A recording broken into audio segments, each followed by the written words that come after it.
Good afternoon, welcome. It is the Daily Live here on Toffee TV. John Blaine joins me this afternoon to talk about a proposed player who might be moving to Everton. Oh, right. Okay. Maybe Okay. moving to Everton. Jesper Lindstrom, Napoli, attacking midfield, John. I believe you're the oracle on this player. No. I'm like the audience. I might not have heard of him until a few weeks ago. Yeah. But now I know. Yeah. He's at Napoli. He was at Frankfurt. He started at Bromby. According to Wikipedia, He's 24. His whatever. current club is Everton FC. Is it really? Yeah, Someone's been in and done that mischief already, have they? Okay. Yeah, they've already been in So there. he's 24, isn't he? So, and it's not worked in Napoli. It has not worked at Napoli. He obviously went there from Frankfurt. He only played 22 times last season. No goals. Not all starts either. No, so. not all starts. They had a rough season generally, though. They did. They were looking for big things last season, and it never really happened. We know that Conte has gone there now, and we know that Conte is looking at Mikalenko. Action, isn't he? Yeah, Conte. and he's obviously looking to for players to leave. Osherman apparently looks like he's going to Paris Saint-Germain. Lukaku's looks like he might be going there. So there's a lot of movement. So they're looking to Refresh. move this player on by the looks of it. He came from Frankfurt where he scored 12 goals in 57 games before that. He was in Bromby. He played 16 times for Denmark. He would come on loan. You would think so. We'd talk for a view to with an option on it. On our side. Yeah, so It wouldn't be a guarantee on our side, would it? Because we need to find out what happened at Napoli. yeah, I mean, listen, it's difficult these days because a lot of clubs want you to have options, don't they? I mean, if we were to get rid of players now on loan, we'd want an option. We'd want the option, wouldn't we? For them to have an option to buy. Well, there's him. two types, isn't there? One is you send a guy out on loan and they have to buy him at the end. Yeah. Right? And the other one is they have an option to buy at the end. And if I'm Everton, I want our side of it to be, when we're bringing players in, to be it's in our control. Turns out to be a numpty, we say send him back type of thing. If I'm Everton sending our guys out on loan who we don't want back, you make an obligation to buy, don't you? Yeah. And that's again all playing tunes on FFP or PSR or whichever one you have the issue with. Yeah. Well, a loan deal would make sense, wouldn't it? It Because would. it does. Well, it makes sense. We're not going to get the players perhaps who are in front of him in the queue. We've got players already, and do we need more type of thing? I think we need more players. Certainly more attacking players. Yeah, He's not necessarily. he's not a starter. I don't think he'd probably like to think he was a starter. He went to Napoli because he thought he'd get more games there. Apparently Liverpool wanted to sign him. Yeah, and he turned them Apparently down, he is a Liverpool fan. Yeah, apparently, yeah, and Well, he he is chose Scandinavian. them and publicly said because he thought he'd get more game time. But you only get more game time if you perform. So. Well, I mean, it was difficult last year at Napoli. It was. No, I understand that there might be reasons or excuses, but he didn't get the game time because he didn't perform, did he? No. So he's a risk on that basis. But the Frankfurt player would have been a lesser risk. Yeah. So that's what you need to find. Yeah, that's it. I mean, listen, Everton have always been the home of the broken Stray. toys, haven't they, and the strays and stuff. We've always given people the opportunity after maybe their big move hadn't been successful.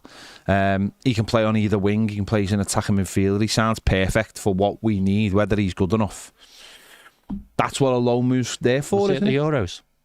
I don't remember him being in the Euros. Because my question would be, if he was and he played, he never stuck out, did he? Yeah. So, but you can find that out. He went to the World Cup in 2022. Yeah, I'll have a look while you're talking. He was in the squad.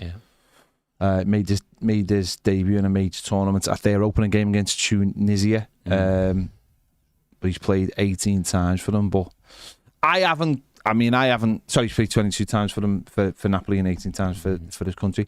I haven't seen too much of him. But just in terms of player wise, he is somebody that is something you'd like to see, because that would give us Some depth. a bit more depth. Obviously, Nonto is one we're continuing to try and do if we can. And we, there's also talk of, Beto possibly leaving, and you just feel like there's going to be just a bit more movement, just a bit more. I'm trying to think of the right word. The Dominic Calvert-Lewin, Beto, obviously.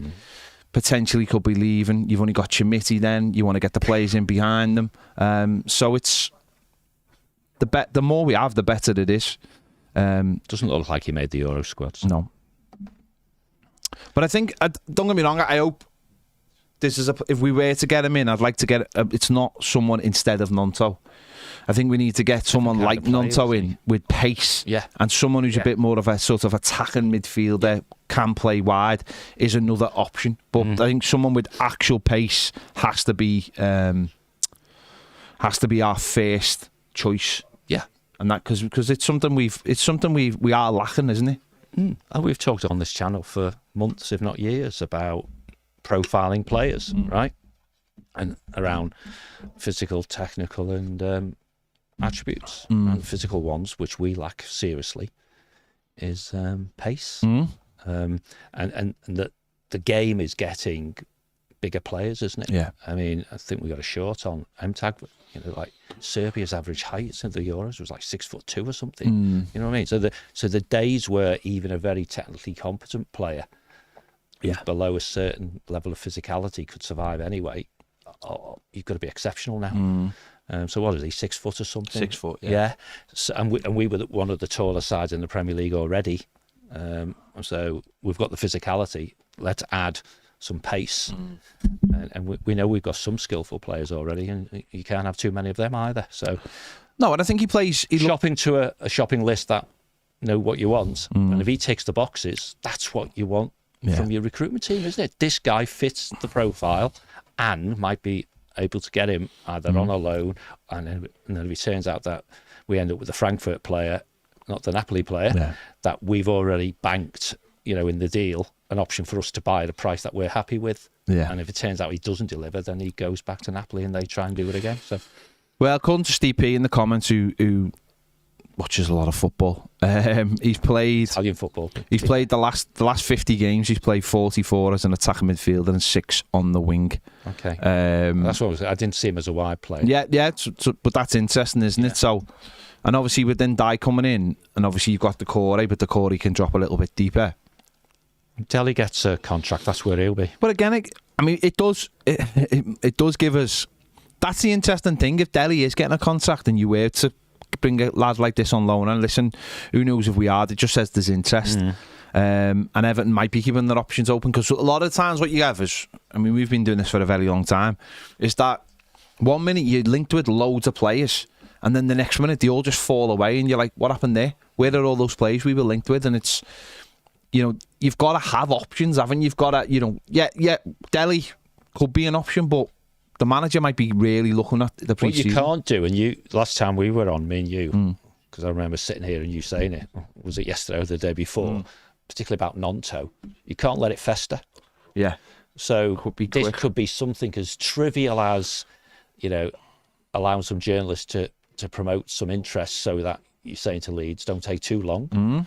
Or it's perhaps some of that in it. But also, if the Gnonto thing doesn't happen, then classically, if it doesn't sound too flippant, you go to the next one on your list, and you can't wait until the deadline you may or may not have set expires before you do that. You have to do things in parallel, because I'm sure the manager is going to love it if he can have the majority of the players that he wants in and around the English mainland sort of pre-season friendlies. So if he gets them all together for, say, a minimum of 3 of the friendlies, then that's what you want. So time is of the essence. He's away at the moment. The players presumably will have next Monday off. We expect an honour to happen over the weekend, maybe. So surely that's around the time that the maturity of the arrangement for Gnonto may or may not give us what we want. Because once Anana's defo done, we assume we have the cash flow that gives Leeds what they want up front, and off you go. Anana is obviously the one that's going to kickstart domino. Yeah, it's going to kickstart it, and Everton. If he hasn't had his medical yet, he has, hasn't he? I'm just saying, if he hasn't had his medical yet, then you can't take a chance, because you never know what his medical. Know. Absolutely. But if he's had his medical, then it is a case of him maybe flying in, and because he could have had his medical while he was away. Yeah, absolutely. And it is a case of then Everton could maybe just be putting everything in place and press the button.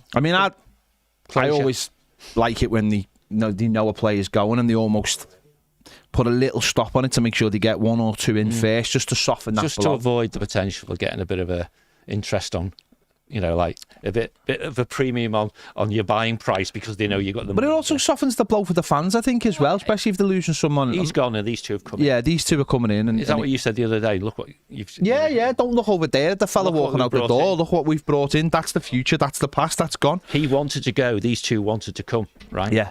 And powerful message, that. And Everton just have to make sure that they're ready. They're ready for what is coming in and maybe what comes after that. And yes, it does seem a little bit cluttered if you do have Ndai, the core. I mean, it's mad, isn't it? Because last year we were saying we only had one player in that position, and now we're saying, God, there's 4 on the table here. Yeah, possibly. Yeah. But it's just about getting your ducks in a row. That's all it comes down to. Yeah. Having an interest in a player, going through the pros and cons, like you said, might be put a little bit of pressure on somebody else. Don't mess about with us. We have other options. We're not going to sit here and be all like Man United and Man United fans. We're going to... No, sorry. They are a joke. They've wound me up to the point where they're a joke. I've got no problem saying they're a joke. They're a joke. They've cried it in for so... Everton putting that Jared Brandwaite into well today. Brilliant. Talking about what he's going to do at Everton this season. Yeah. Fantastic. Yeah, brilliant. Basically, just wind them social up. Media. They've signed... Manchester United have signed the best player in the world who really wanted to go to Real Madrid but was basically threatened by Lille that if he stayed at Lille, they would put him on the bench for the entire season. So... And he's not signed yet. No. These young lads... You've just been talking about Anana might fall down because this kid could fall down. These young lads have their growing problems. You never know what you're going to find in a medical. You just don't know, do you? But no. Just make them clean their own bedroom. That's what I say. Yeah. And don't let them wear grip socks and sliders to the studio. Oh, this place is going to the dogs. It is. I mean... Slide essential, this place. Yeah. Needs to be rules. He's still in long pants, though, isn't he? No, that's strange. Wear shorts if you're going to wear sliders. Yeah. No, you shouldn't be allowed. Very much like it's not allowed to, you're not allowed to drive in them, but people break that rule as well. Someone put a bloody poll up, and these two can see what the audience think. Yeah. But yes, so that's just the story of the moment, isn't it? Really, about, and there'll be a different one tomorrow. Yeah. Well, but this one, the Lindstrom one, it has been basically confirmed that Everton are interested in. Well, it flashed up a couple of weeks back. It did. Yeah. No, and now it has been confirmed that Everton are interested in keeping an eye on him, and the player, I'm sure, will have other options as well. But the Premier League is a big draw, and you get an opportunity. Also, you get if it's a loan, you get that opportunity of coming in, seeing how you feel about it as well. It works both ways. And how it plays out for you. Which is why I want, if this guy is what the club think, if he performs like he did in Germany, then we would want to buy him, type of thing. We have to have the option. Yeah. So he can't decide, I've had a fabulous season and this other club want me now. Yeah. Sorry, lads, we've got a deal here. That's where the option's hugely important, isn't it? Absolutely. Well, because you're giving someone an opportunity. This lad's career has stalled. Yes. It's stalled at Napoli. And if he comes here and goes back to being the other player, then it was Napoli's problem, really, wasn't it? If he has a bad time here, then we all know sometimes players it just stops. It does. Stalls the right word. But also a new manager's coming. He wants to get back in the Danish squad, probably. A new manager's coming at Napoli as well, which and obviously Conte is a hard task. He's made a decision, hasn't he? Though? And he might have already made that decision on him as well. So if he's not going to get any game time whatsoever, he needs to go somewhere else. Absolutely. So a motivated player coming to our place who's done okay in Germany in the past, it's not a bad place to be, is it? No, it's not. Another tick for the recruitment people then, subject to if it happens or not. See. Yeah. Liam D says, will this scuphead the Nonto deal? Could we realistically have both? Yeah, because one's a loan and one would be a permanent deal, and also they don't play in the same position. No, they don't. I don't think they have similar skill sets either. Nonto really is fast, get the ball tricky, and move it up the pitch. Yeah. Beat people, get your head down, kind of, and round, comes alive around the box. Where this lad looks more of an attacking player who can play in numerous positions and get you on the ball. And something that So having watched last season the way we play, right? Who would drop out? See, I don't believe in that question, John. No, I know. That's why I asked it. I don't believe in that question. I don't think there's a such thing as who drops out. Every single player in the Everton team can be bettered. Every single one. Jordan Pickford. Yeah, but if you and clearly when the manager's picking his starting 11, he wants to be in a position, doesn't he, where he can rotate players to avoid fatigue and all that sort of stuff, but he may want to rotate players depending on who we're playing as well. Yeah. So, okay, which role would he play in the team if we play the same way this coming season as we did last season? Okay, well, is he the one who sits in behind the centre forward like Decore's tried to do? Is that the role? Yeah, possibly. Well, there you go. That's one.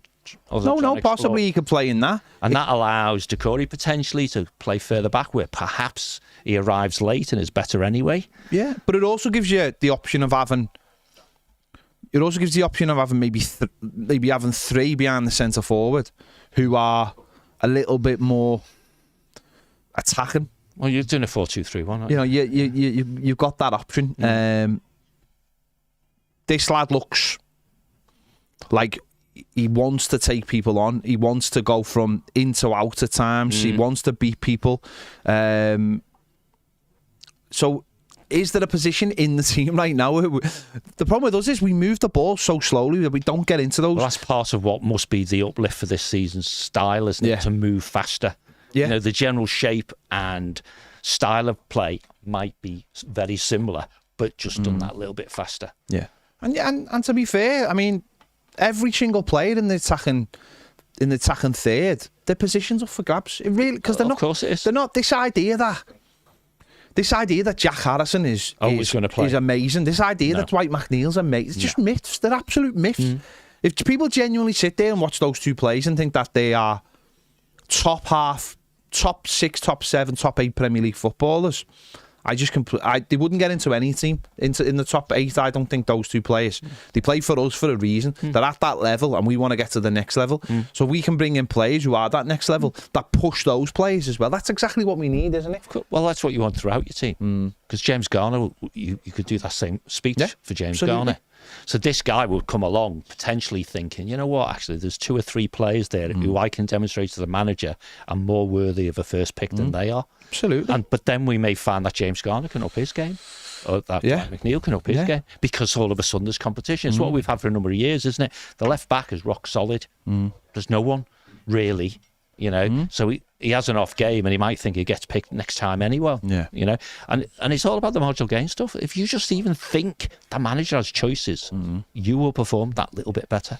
Well, you watch teams like Palace. Like Palace, on the face of it, have got a very workman-like team. And then towards the end of the season, when you added a new manager with a different philosophy, and then you had Eze,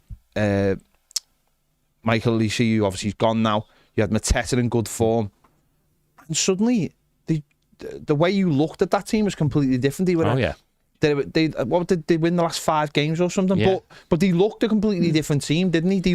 Now they've brought in a really good midfielder that might give them a little bit of balance. And if Everton can do that as well, at some point, and make us more an attacking side, and a lot of people will believe that can't happen with Sean Dyche, but Sean Dyche has been banging the drum for Delhi, let's be honest, the whole time he's been at the club. So he looks at Delhi and thinks that's a player I could get something out of. And then suddenly you're looking at a lad like this and dead skillful, dead tricky. What can I get out of him? Nonto, what can I get out of him? Suddenly you're changing. Because we are just such a pedestrian side. I mean, Jack Harrison, Dwight McNeil have got no pace whatsoever. They've got just no pace. So when you're breaking on teams, you're not really going anywhere quick enough. There's pace in their head that they don't use. Well, I think that comes down to ability, though, John. I think part of it's that. Of course it is. If you've got innate pace in you, right, you're just a fast person. You know, I don't know if you do it as a bloody 0 to 10 metres, how fast off the mark you are. The old adage, isn't it? Some of that's in your head and some of it's in your body. Sort of thing. All I'm saying about those players, particularly Harrison, who always wants to stop, turn back, and that's what frustrates people. Direct players excites people. He is. That's what I mean. That's what I'm saying. That's what I mean. So it doesn't move the ball quickly, though. That's right. Doesn't move the ball quickly. It's all in the head stuff. Yeah. What we may find with a different style of play, which is brought about by the manager getting somewhat more players like he wants, which gives pace and. Do you know who's a brilliant example? Comfort on the ball, a brilliant example like of pace in the red, right? Who we spoke about a little bit this week is James Rodriguez. Yes. Fella who could stand still in the middle of the pitch and make everything look fast. Yeah. Because he just look at his ball in the Merseyside derby for Richarlison's goal. That's fast. That's it's all pace in your head. Absolutely. Because you're so good at football that it's automatic. You don't need that touch. You don't need to control the ball. You don't move it on. You don't need to be. You're so confident in your ability, and that's what top players have, and that's what none of our players have. Baz rightly off camera, saying Harrison checks back. What's he checking back for? Yeah, because he's not confident in his own ability. And he's not got the awareness of who's around him already and all those sorts of things. And then you get into the coaching bit from the manager then, isn't it? And this is about the inverted, wing-backy type thing. If he just goes down the line, slings the ball over, and some great guy in the air called DCL gets his head on it, then fantastic. If he slings it over and that guy's not there, that guy's not, and so on. So. That's the thing with that's the conundrum with fast players, with people like Nunto, is that they're so appealing because they have already got that pace. So it becomes very frustrating. I thought a little bit with Lewis Dobbin last season. Because he's got pace. You've got to have product at the end. No, that's what I'm saying. Because he's got pace, people are attracted to the pace of get someone on him, get him on the pitch. He can get the ball, he can move it, but then it becomes decision making. So it works both ways, doesn't it? And that's something with Nonto is like, he's got the pace, and when you watch the highlight videos and all that, it all looks great. Real, yeah. But in reality, that can be, if not more frustrating than watching a Jack Harrison who checks back, or Dwight McNeil because he doesn't use his right foot whatsoever. So that's where they are all just like one step away from being that player that you go, God, they're good. There's this thing now I've seen a couple of people. Dwight McNeil could do well in the middle of the park. Could he though? I mean, he's good at drifting into the middle of the park from the left, but could he actually play in that position? No. But at least it gives the manager an option with more and more. If you said no, like I just said, no, you'd say, well, because in the park you need a load centre, you need a load of global awareness, you need to know what's around you. And the opposition would know, just keep the bugger on his right foot. Yeah. But the thing about it is, John, though, if we find a way to give some of the players we've got, and he's, within the limits of 1-footed, he's technically the thing about good. That is, give him a yard or two to play with. Right, and if you've got a bit of width, you've got a bit of pace, and we also, at Newcastle, someone with blinding pace who hasn't got a bloody clue what he's doing, but scares defences to death simply because the pace is there. Yeah, we never have that option, do we? No, we never break on teams quick enough. And if we do, it's few and far between, let's be honest.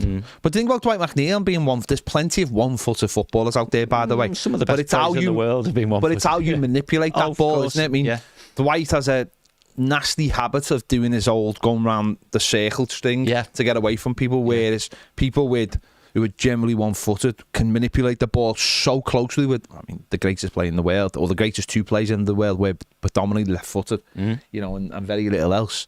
But they can manipulate that ball so quickly. But Dwight is frustrating because when he's on the right foot, he does the big circle. So it's options, though. We're talking right now. We're having a conversation. Got a tell that everybody knows. Yeah, well, we're having not like someone knows his tell and can stitch him. Everyone knows what it is. Yeah. This is an interesting comment, right? PJR's 1525. Great name. Just rolls off the tongue. Big mistake selling Onana. Watch him come good at Villa. What? Yes, he will come good. We know he's good. There's a lot of Everton fans.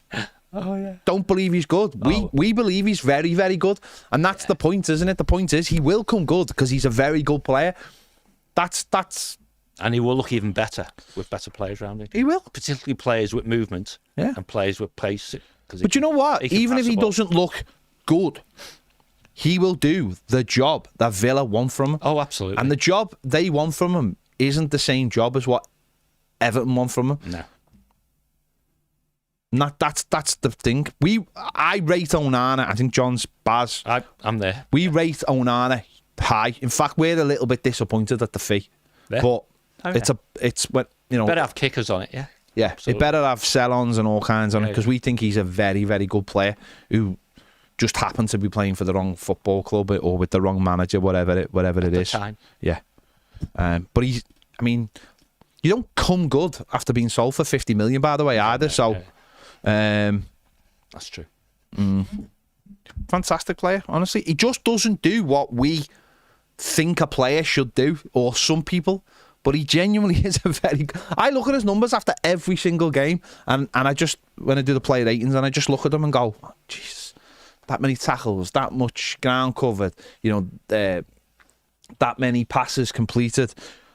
For the top sides now, that's so incredibly important. It is. And he is exceptionally one of those players who, particularly if you're overseas, yeah, so you have to consume everything off the TV, you won't see most of what he does. Because it's happening. What we just spoke about there, Onana doesn't genuinely, what we were saying, he doesn't generally get caught with the ball. He plays the ball. Yeah. He plays the risky pass. He does. This is what I like about Onana, is that he plays and that's what top clubs want. Yeah. Be brave, get the ball and smash it into my feet because I'm good enough to take it on the half turn and I'm away.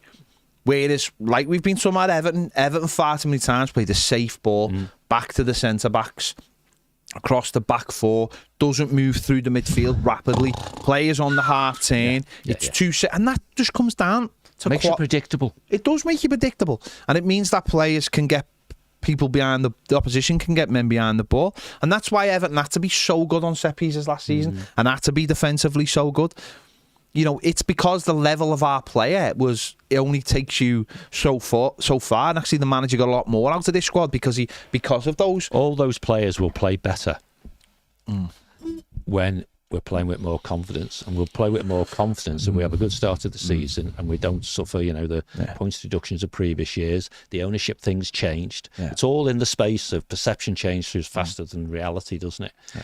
And we've watched a couple of weeks of Man United's client journalism trying to convince their fan base Everton are going to have to sell this guy to us on the cheap because they need the money. And lo and behold, the mini transfer day came and went, and now all of a sudden, we got someone else cheaper who's better and all that sort of stuff.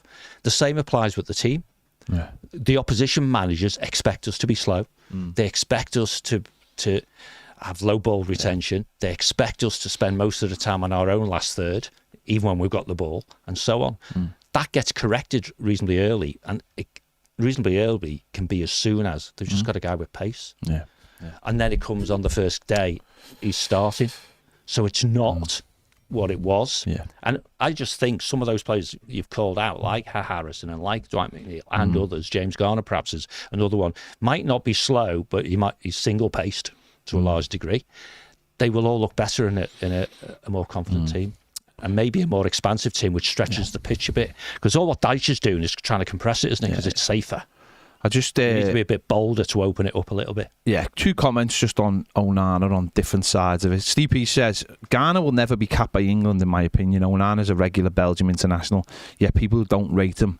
Lord Ghana, how does that make sense? And Robbo says, seriously, stop with Onana. It's like people used to tell me Mumford and Sons will be the next big thing. All pretentious. I know footy talk. He's very, very average. Snidling, the second. I think that's wrong. Robbo, Time will tell. It's your opinion, mate. But would a manager of that quality and a director of football of Villa of that quality be going after him for 50 million if they thought he was a poor... second comment. Yeah. We've just done Villa for the price, then, haven't we? In this room, we're disappointed with because we have one view of the player, right? And that guy must be really chuffed that we've stolen 50 million off Villa. I just don't know what. I don't know what people want though. Like, I'm not saying you don't know football, Robbo, whatsoever. Bear in mind, by the way, you just said about the Villa manager. Yeah. The Everton manager isn't too fussed, is he? He's not fussed. So you know what I mean? Because it comes down to what you see. How are you going to play him? For me, how he performs the way Villa want to play a quick football where as much in here as anywhere else. They take it out the back four. Onana, he picks a pass. He breaks the press because the way he takes the ball, and he will progress it and with him. He moves it forward and he'll screen the he'll screen the back four. Dyche is more comfortable, I think, with almost like two sitting in there rather than one. Onana allows you to have one. But then if the options aren't on for him, sometimes he can get caught in possession, and that does leave you open at the back. I think Dyche is more comfortable having two back there, like we've seen. Because I remember when we went to Brighton, I remember when both James Garner and Idrissa Gana Gueye played that day, and I thought, this is how he wants to play. They're going to have loads of the ball, and we're going to sit two in front of the back four. They're barely going to touch it, but we're going to stop them playing. And it nearly worked, bar a stupid goal given away in the 95th minute or something. And that's how he wants to play. He wants to play with that protection of two. And that's where having pace on the wings is really important, because he can get you up the pitch and still allow you to play like that. Villa might just want to play with one 6. And in the modern game, that's what a 6 does. That's the truth of it. They're not box to box. They're not Roy Keane. They're not Patrick Vieira. Yeah. They just sit in front of that and they screen.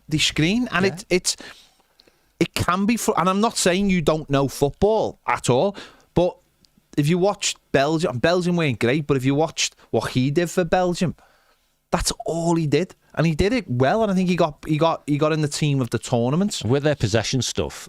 He was doing that role often in the opposition's half, wasn't he? Yeah, and he is an out man as well. If you've got the ball and you're a bit pressured, chuck it at him. Yeah, he doesn't mind. He'll take the ball almost anywhere. He'll take the ball in the most uncomfortable positions on the pitch. Yeah.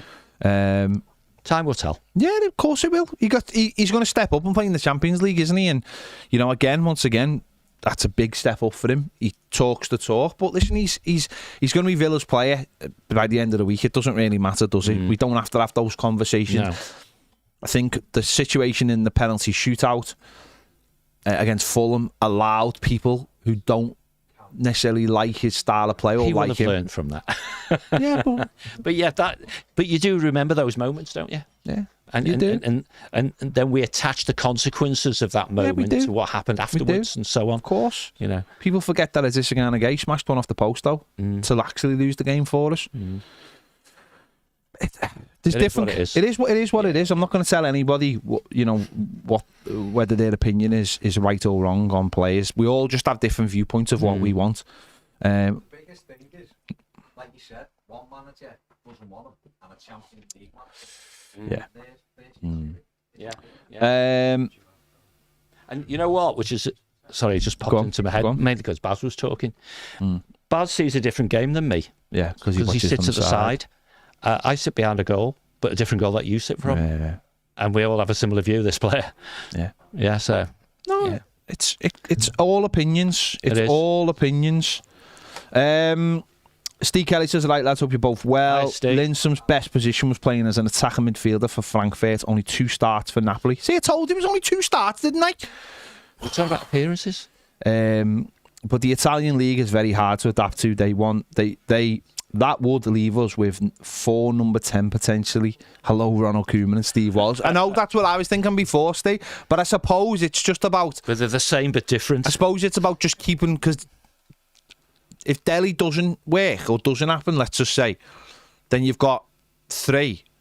And if he can play Decore as a centre midfielder rather than a number 10, then you've got 2, haven't you? 1 on the bench and one on the pitch, and then maybe at times and Dye might have to play wide, and even if this kid might have to play wide. So I suppose Delhi's sort of like that. There's a risk. Is like whether, but then he is a risk because he hasn't played football for 2 years. That's right. So he's already a risk. And this guy's a risk because it didn't happen in Italy. 2 wrongs don't make a right. No. But they lower your risk. No, but you're absolutely right, Steve. You would have 4, and then it's like if you had 4 and you didn't have an extra right winger, then what are you doing? Because of that. Or you didn't have an extra left back. And you started off before saying this isn't get him instead of Nonto, even if it might put pressure on Leeds to say we do have options, sort of thing. And we're persisting with and it's true, that we haven't got a huge amount of money to spend. Then even if we wanted multiple players, if someone's been a bit lethargic about concluding the deal on their side, we may literally just run out of money. Yeah.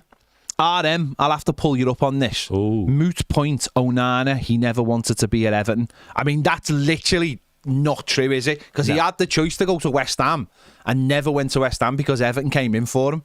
So that's not true. No.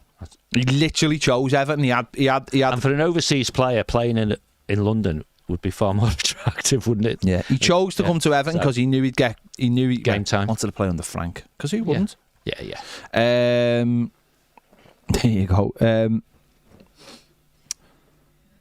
Let's have a look. Some more of the comments. Joe says slightly worried that we don't replace Onana and even Gomez, as we'll lose their quality taking the ball in midfield and being comfortable with it. It's a good point, Joe. It is a good point because, of course, there was times in the second half of the season when Gomez did come into the side, and we did see how important it was to have a player who was comfortable on the ball and could move it. Every season he was here, he looked good 1 or 2 games. No, of course. So we won't miss him at all.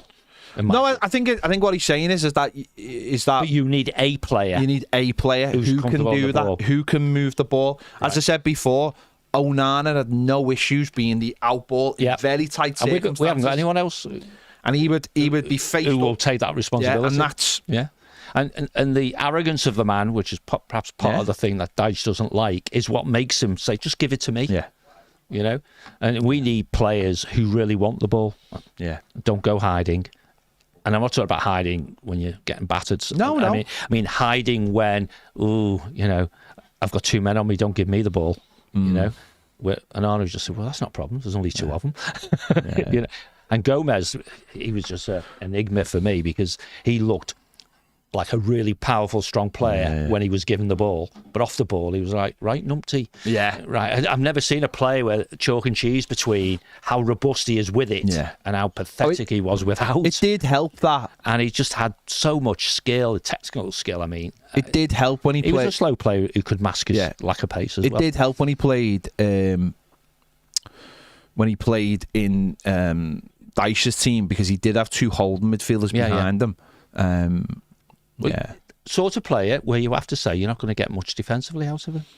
Yeah, that was the problem. He was defensively terrible. The amount of times he played and the people would just go past him, and it was just embarrassing. He had that thing of just like he would just get past him so easily. He'd always put his arm out, or get a book in, and then you made a problem for the manager because another one of those, and you've got it in you for every time. Yeah, and you're down to 10.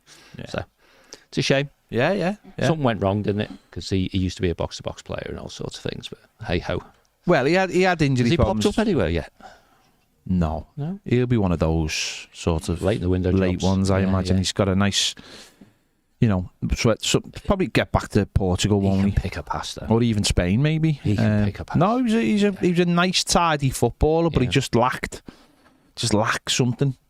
Sadly, whether it was physically or mentally, because we know he had a few problems when he was at Barcelona. They make quick decisions on players. The move was a little bit too big. He was fantastic when he was at Valencia. Yeah, unbelievable player. That's why they got him.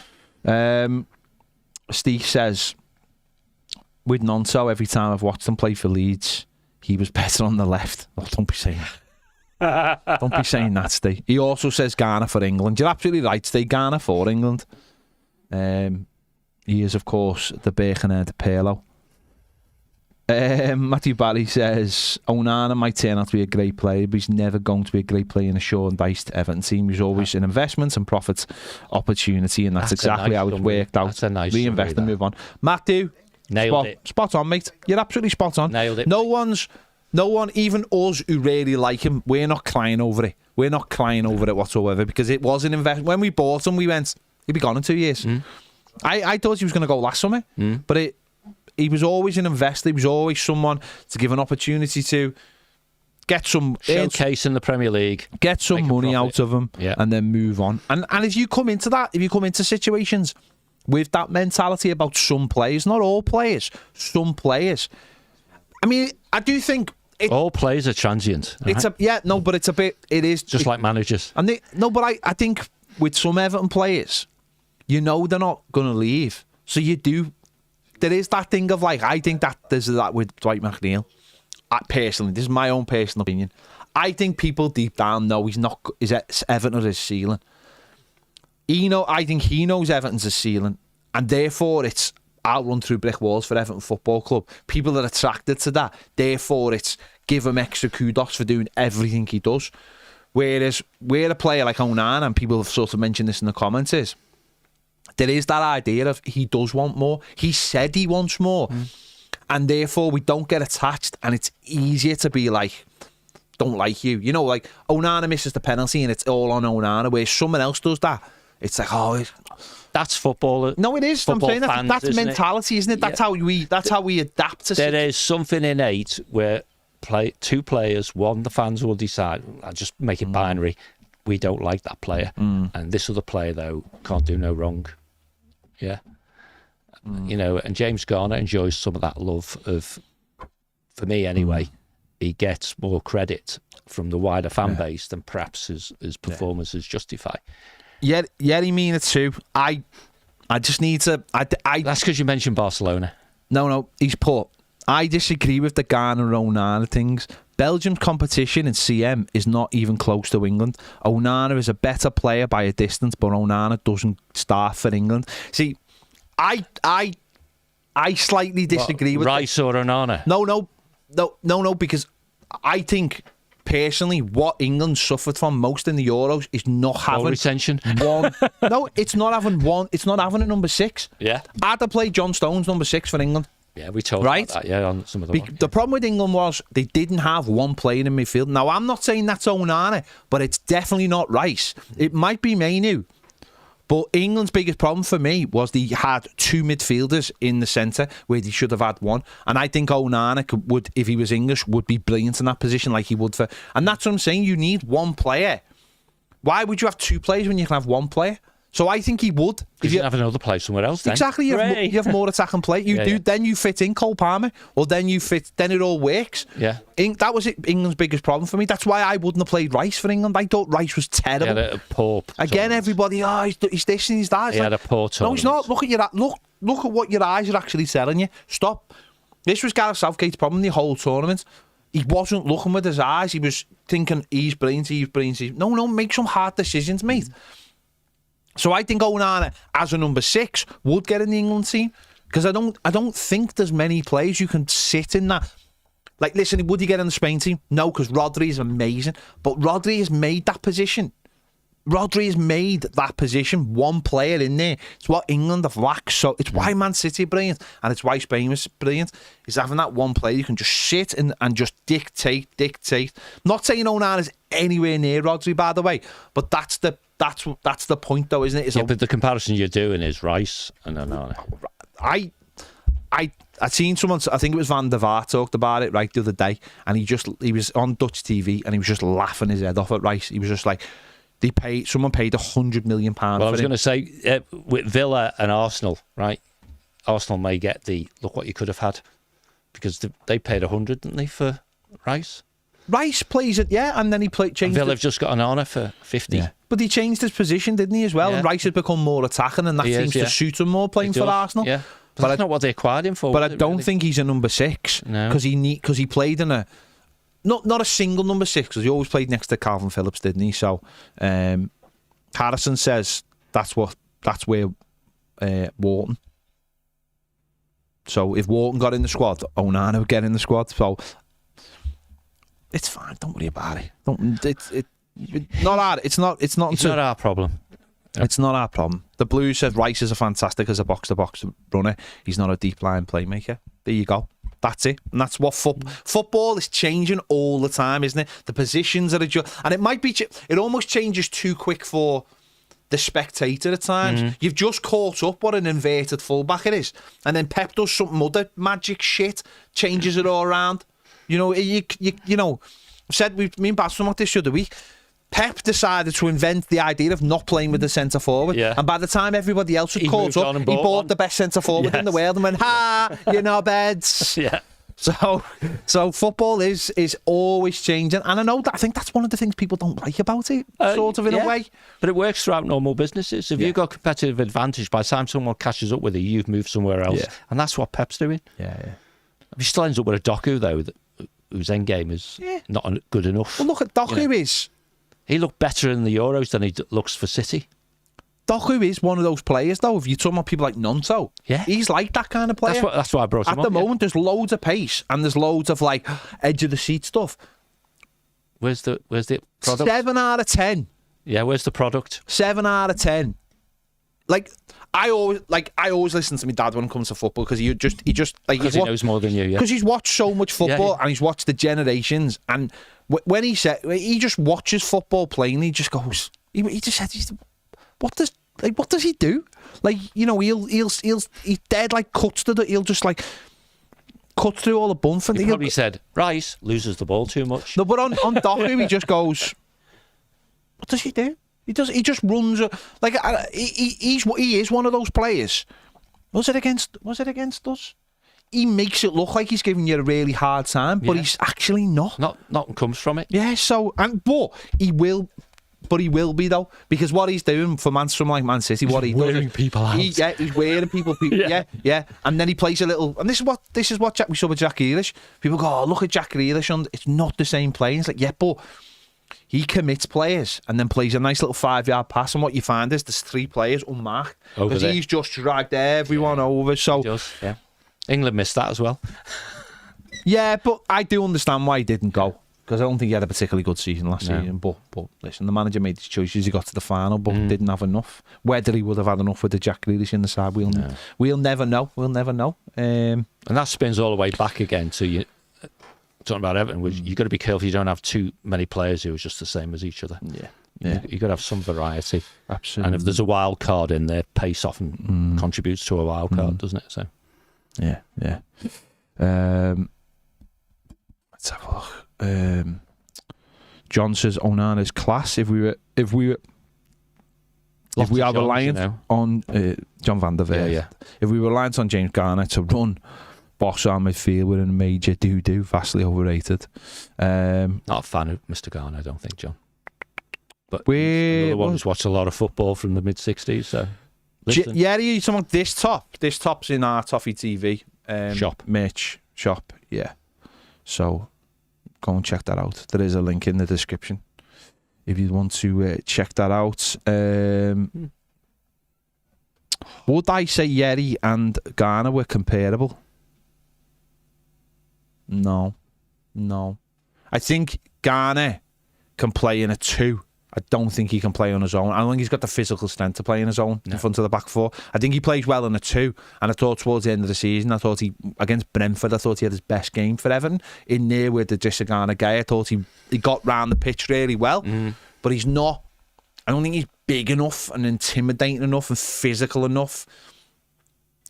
So that's why someone's having 1-6 or having two holders. I think the manager wants 2. You think he feels more secure with 2? Yeah, you keep going back to someone like Rodri, who has all that vision and technical competence, but he's a beast of a physique as well. Best player in the world. I've seen it for months. He's 6'3". If he doesn't get the Ballon d'Or this year, then I honestly don't know what football is. I really don't know. And if he gets, by the way, if Rodri does get the Ballon d'Or, that's brilliant for football. I think that role is being recognised. Thank you, Ned. Ned said a word, that was right. Yeah. Recognised as such an important role in because football. Because it has become so important. Oh, it has? Yeah. With you can have essentially a one-man midfield. Yeah. That's what he allows City to have. Exactly. Yeah. All the others get freedom. Yeah. And because the way they play, because they are, and we saw this with Spain, he sits, he screens, he sets the tempo. Fernandinho started at Man City this. Yeah, true. He was the deepest player. Now, if your deepest player is sitting on the edge of your box, you've got a problem. If Man City's deepest player is sitting on the edge, I've seen this lots of times, and that's what Rodri does. He just sits and he just bump, and then breaks down. But then because of the way City play, because they're so quick to win the ball back, and people like Bernardo Silva snapping at your heels dead quickly, it makes it impossible for you. It tires you out. It destroys literally you. Moved their back line up the pitch. Yeah. And then John Stones can step into midfield, break the lines, carry ball. I think Rodri carries the ball, and he ends up on the edge of your box. And I think this is where England went wrong. I think they've got the right players, because everyone now is your Cole Palmers, your Fodens. They've grown up with that style of football, of course. But the manager doesn't know how to play that style of football. That's true. There's 3 or 4 in that England team who, under a different manager, we've just slagged them off, but Rice is playing the same way for Arsenal under Arteta. It's the same school. So maybe when England are looking for a new coach, maybe if it's not Pep Guardiola, it should be one of Pep Guardiola's minions, whoever that is, apprentices. And we're starting to see them. Chelsea have got one now. Arsenal have got one now. You know, we're starting to see them start to, you know. So I don't know. Maybe we'll see. Maybe they will go that way. Maybe that's where Graham Potter they'll look at Graham Potter, because for me it's only Graham Potter or Lee Carsley. Yeah, it's down to them too, isn't it? I think so, unless there's someone who comes from left field. And there's very good reasons for it to be Carsley, succession and all that sort of stuff. I've seen a few people talking Carsley up on Sky yesterday, I think Sky Sports News. Peter Reid was on saying, I went down and watched him coach and he's an unbelievable coach. There's a buzz around coaches, I think, when they're really good. They're suddenly realising that coaches make a difference. Absolutely. Glenn, yes, there will be round the tower later on, so you will catch it on there. It'll probably be on about 4:30, I imagine. Yeah. Right, we're gonna go over to More Than a Game now. Crikey. Ned set up the magic link, haven't you, Ned? He just nodded. He nods because he's eating. He just pulled his head up and just went. He's eating something. So just follow us over to that. You don't have to do nothing. Just stay where you are. Just come over and watch. If you've never watched More Than a Game, you should. Just come in and watch it. Half an hour chat about footy. Yeah, join in. There you go. Thanks for watching. See you later. Cheers, guys.